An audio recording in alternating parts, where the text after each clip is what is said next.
Okay. Can you guys hear me okay? All right. Okay. Testing, testing.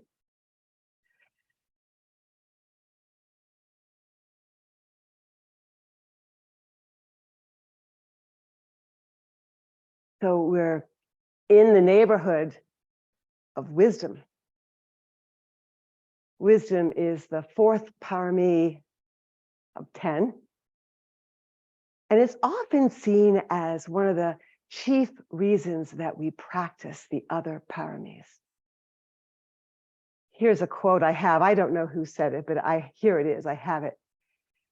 Having fortified herself with the power of wisdom, the wise woman forms an unshakable determination to undertake all the paramis. And all of these ancient heart-mind teachings of the paramis are pointing us in the direction of wisdom. Wisdom is seen probably as the most central in that it dispels ignorance. Ignorance is actually the opposite of wisdom. And ignorance is regarded in Buddhism as the true root of what is harmful.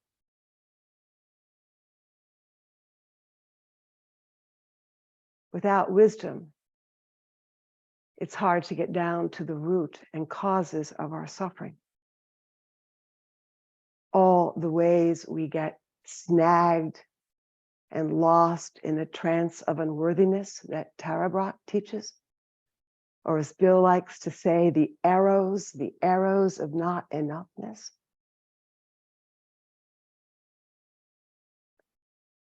Wisdom seems to have a special rank among different types of knowing. I can know all the names of the Great Lakes, or I can know all the dates of the Revolutionary War, and maybe that would get me a win on Jeopardy. But it wouldn't make me a wise person.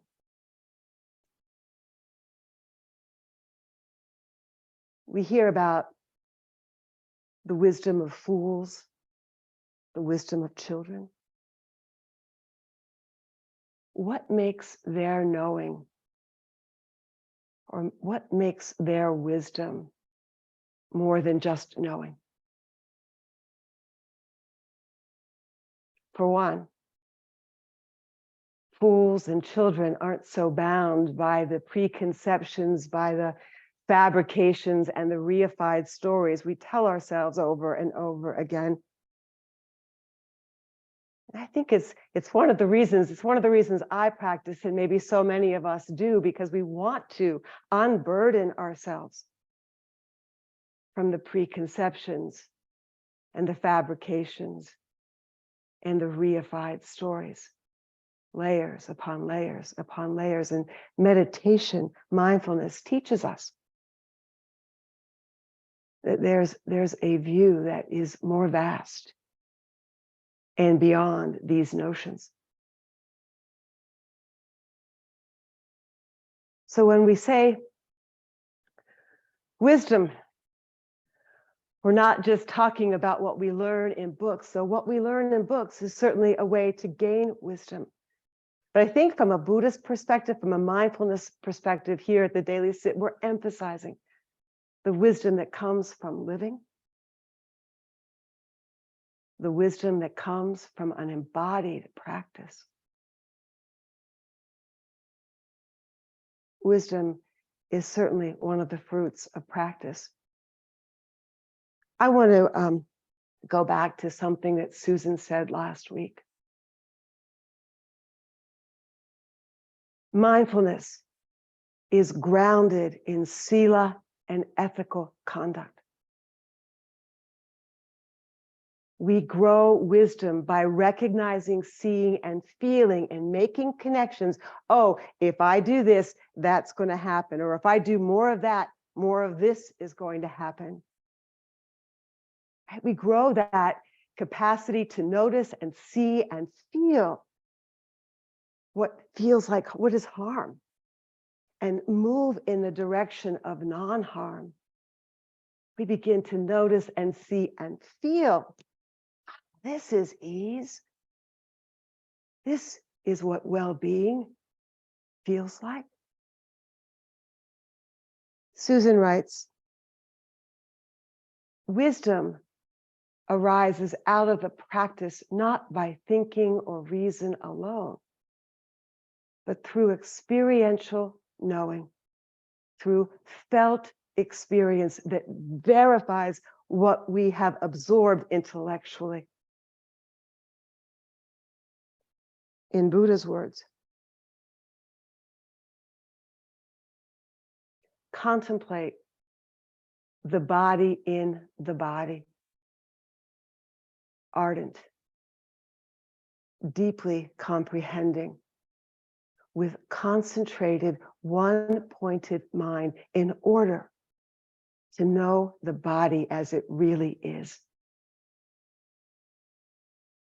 This is the experiential body that we are sitting in right now, not conceptual body, what we think about it or how we view it.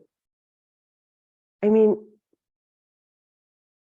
feel the sensation of sitting in your seat, or feel your feet on the ground.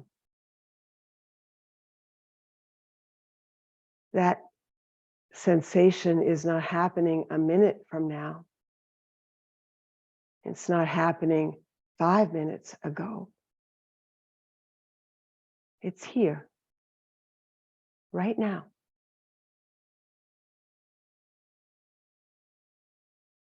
The body brings us into the present and into presence.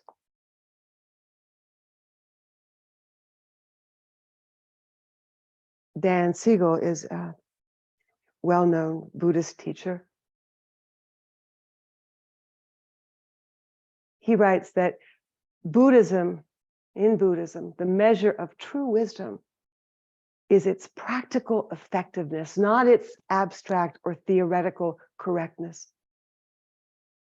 And since the overriding aim of Buddhism is the end of suffering, the essence of wisdom is knowing what leads to less suffering, what leads to happiness for oneself and others, and what doesn't. Knowing what's wholesome and what isn't. Oh, yeah. That's the tunnel that has the cheese in it. The wisdom of discernment. This is how ease feels. This is how spaciousness feels. This is how constraint feels. And this is how trust feels in ourselves and with each other. Our bodies are offering us information all the time. This is how insert foot in the mouth feels. Yikes. Ugh. And this is how repair and forgiveness feel. And as Bill and Susan say to us frequently, this is knowing you're still a good person, how that feels. We keep forgetting. Wisdom is like a lamp that dispels darkness, or the light we see far off in a forest that helps to guide us through the forest.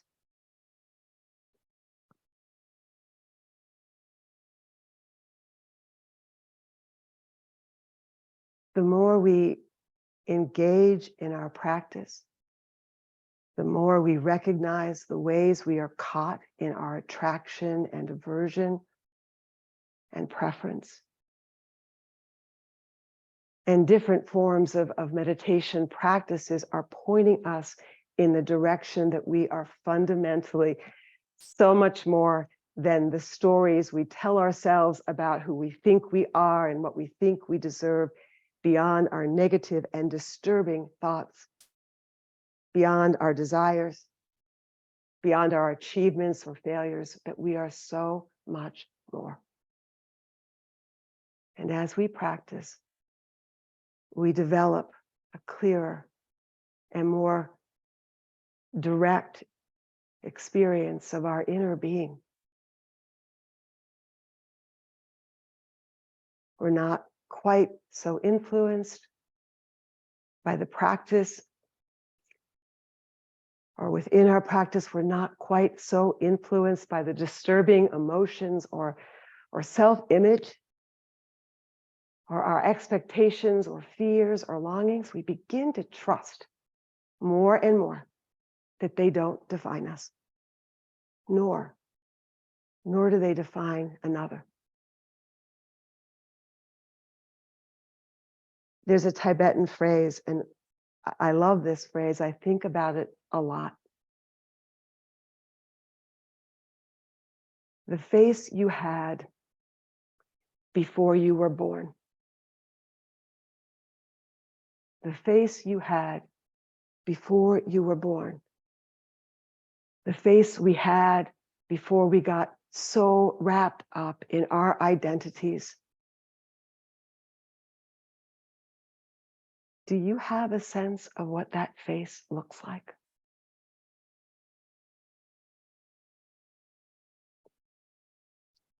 There's a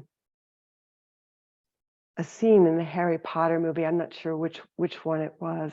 Maybe the Secret of the Chambers or something like that, where he's dueling some other student and a snake appears and it's hissing and baring its teeth, menacing. And Harry starts to speak in this kind of hissing voice also to the snake. But the snake understands. And the snake retreats. And afterward, his friends were saying, how did you know how to speak Parseltongue? I guess that's the language of the snake. How did you know? And he said, I didn't. I was just telling it to stop, to not hurt. No, you were speaking in Parseltongue. And he said, how could I speak in a language I don't know? John McCransky in Awakening, we heard a lot about awakening through love, writes the language of love and wisdom deep down is a language we already know. The language of love and wisdom deep down is a language we already know.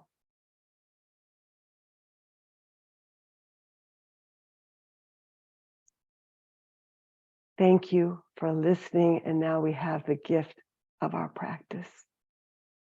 All right, you guys know what to do. Let's take some time to listen. Listen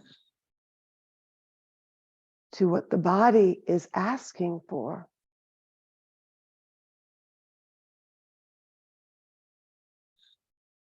Listen to the wisdom in the body.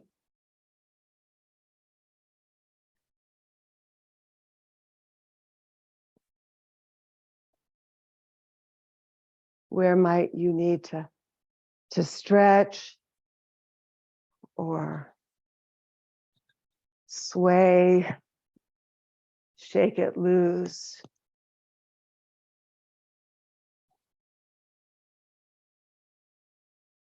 Really listening to what the body is asking for. Does it need a little cushion underneath, under the arms?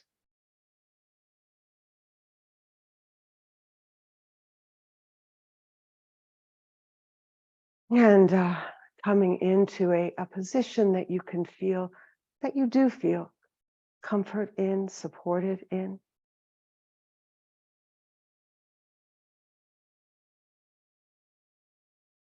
And we set up our practice with an attitude of kindness and friendliness.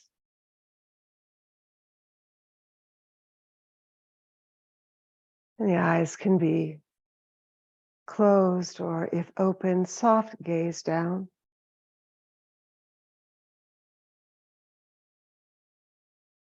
And noticing what is here in your personal experience now, what you're bringing here today.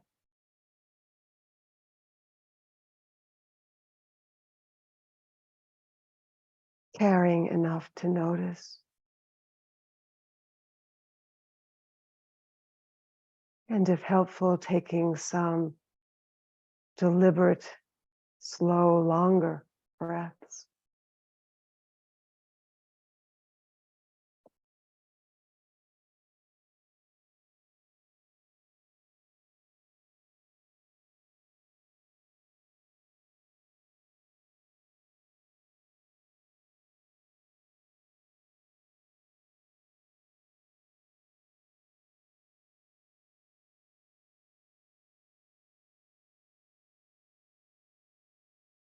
Feeling the flow of the breath as it comes in and moves through and releases back out.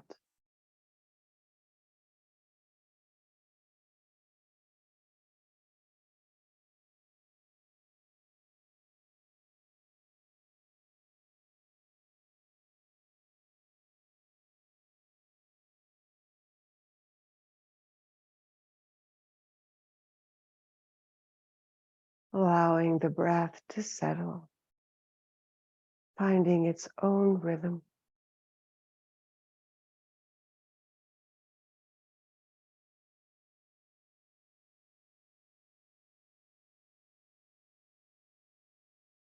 Full body breathing.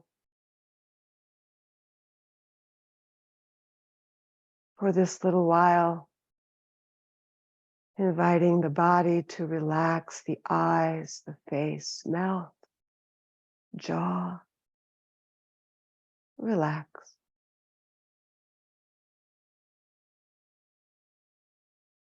Neck and shoulders, arms and hands. Relax.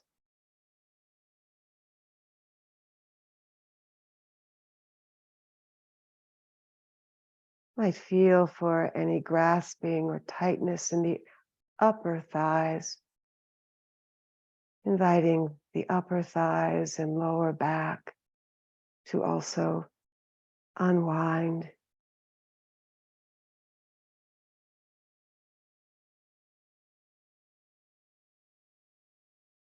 Calves.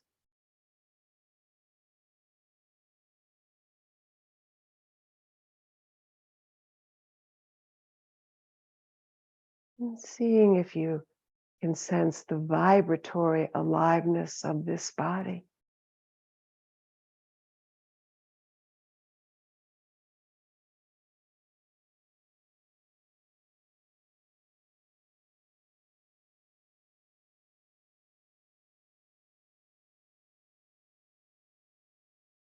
And for this little while, inviting the busy, planning, distracted, flighty mind, that it too can unwind and relax.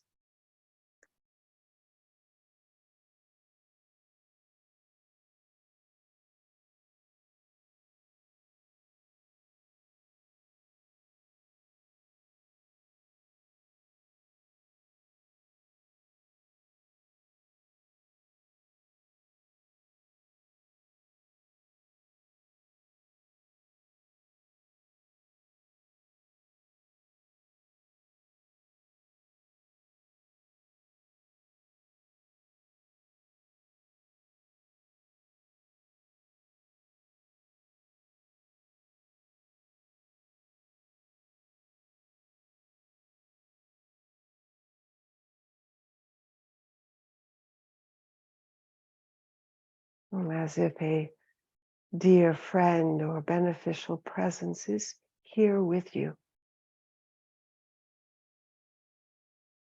caring deeply about your well-being.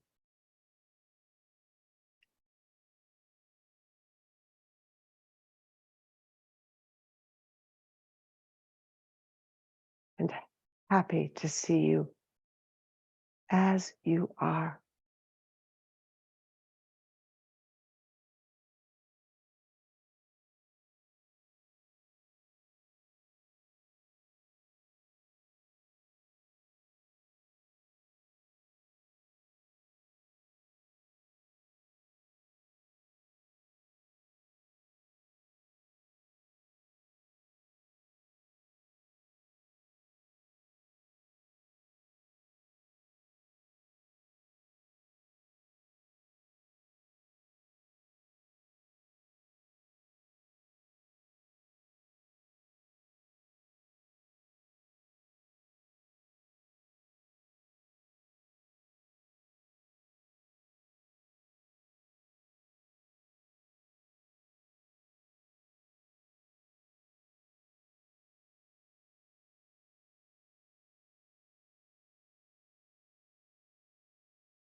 And if the mind is sleepy or distracted, drifting, planning, allow the physical sensation of the breath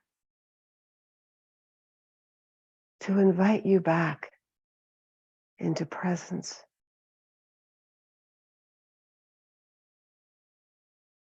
As if the breath is inviting you back, reminding you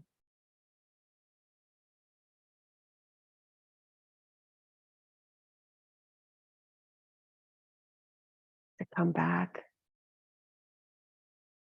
to be here.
As if each out breath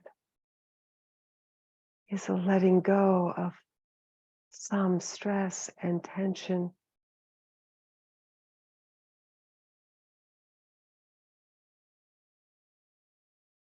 softening,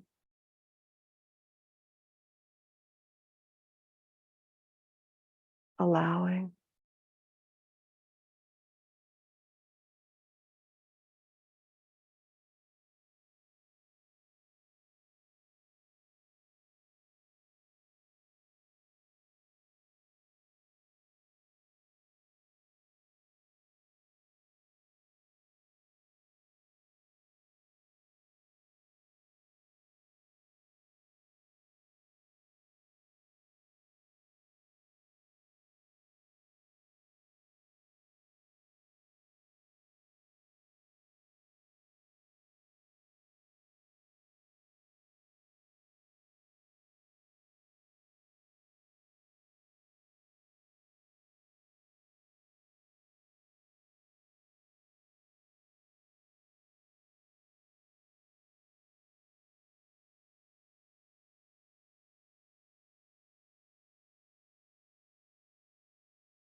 life unfolding in this breath.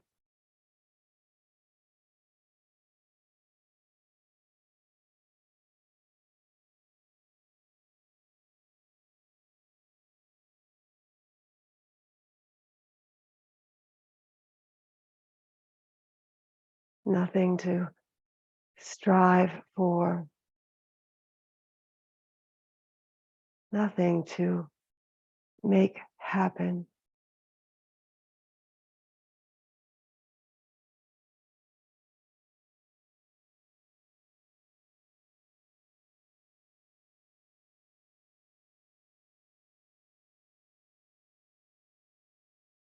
What a relief.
Stop the recording here.